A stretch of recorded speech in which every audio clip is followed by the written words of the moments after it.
वादों और दावों के बीच मैं लाचार नजर आता हूँ। विकास की राहों पर कभी कभार नजर आता हूँ। इन रास्तों से चलकर पहुंचे हैं दिल्ली कई लोग, पर आज उन्हें मैं बेकार नजर आता हूँ। गांव जो अपना खुद का अनाज उगाएं, गांव जहां स्कूल हो, अपने स्वास्थ्य केंद्र हो, गांव जहां हर घर में टेलीफोन हो, कंप्यूटर हो, हर वो गांव जिनकी हर सड़क राजधानी तक पहुंचती हो, गांव जो अपनी हर जरूरत के लिए आत्मनिर्भर हो, गांव जिसे गांधी ने स्वराज्य कहा, गांव जिसे नेहरू ने राष्ट्र की बुनियाद कहा, गांव शास्त्री ने जिसे सबसे मजबूत करने की बात कही, वो गांव जिसके हर घर में राजीव गांधी टेलीफोन और कंप्यूटर पहुंचाना चाहते थे, गांव जिसे अटल बिहारी वाजपेयी सड़कों से जोड़ना चाहते थे और प्रधानमंत्री नरेंद्र मोदी जिसे स्मार्ट गांव बनाना चाहते थे,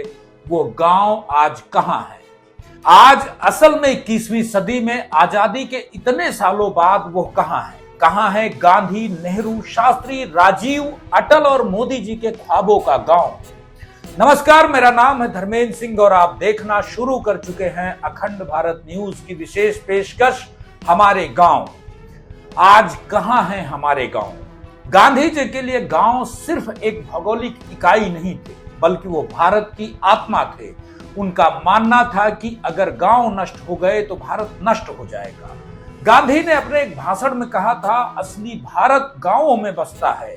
मेरा भारत आत्मनिर्भर गांव का देश होगा, जहां हर कोई अपनी जरूरतें खुद पूरी करेगा। उनका कहना था, गांव पूरी तरह से स्वच्छ हो, हर घर में शौचालय हो और गलियां साफ सुथरी। गांव के फैसले गांव के ही लोग लें, पंचायती शक्तिशाली और ईमानदार हों, हर गांव में छोटे मोटे उद्योग हों ताकि किसी को काम के लिए शहर न जाना पड़े, पलायन की समस्या न हो, कोई भेदभाव, छुआछूत या ऊंच नीच न हो, सब मिलकर एक साथ रहे। गांधी के ही शिष्य जवाहरलाल नेहरू ने गांव को आधुनिकता और उद्योगों से जोड़ना चाहते थे। उनका मानना था कि गांव में ट्रैक्टर, वैज्ञानिक बीज और सिंचाई के लिए नहरें हों। उन्होंने भाखड़ा नागल जैसे बड़े बांध बनवाए ताकि खेतों तक पानी पहुंचे। हर गांव में स्कूल और प्राथमिक स्वास्थ्य केंद्र हों।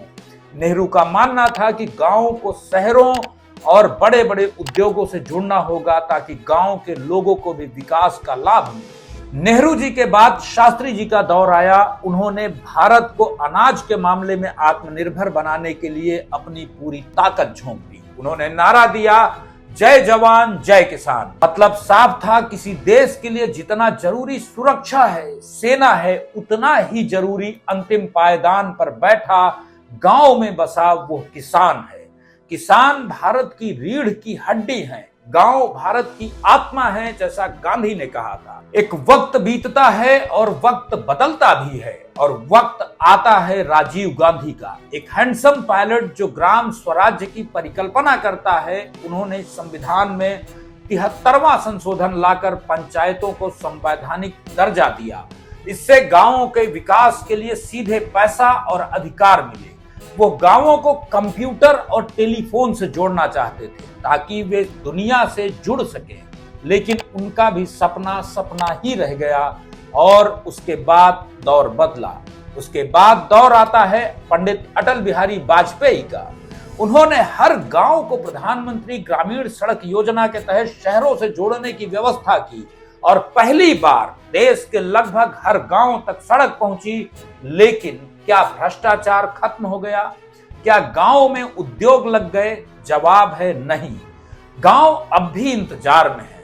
और फिर साल आता है 2014 का और देश में एक बार फिर से चुनाव होते हैं और इस बार मोदी सरकार के नारे के स्वप्न को साकार करते हुए एक और नई सरकार बनती है और देश की प्रधानमंत्री की कुर्सी पर पहुंचते हैं श्री नरेंद्र मोदी, जिनका मानना है कि हर गांव को अब स्मार्ट गांव बनना होगा।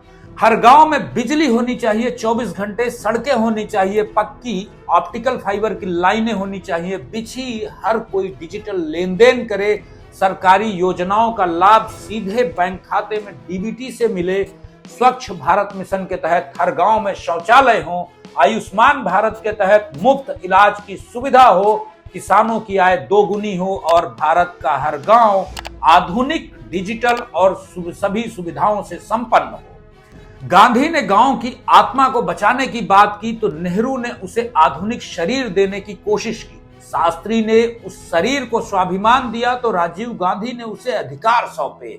और आज नरेंद्र मोदी उस शरीर और आत्मा को डिजिटल और स्मार्ट बनाने का संकल्प लेकर चल रहे हैं।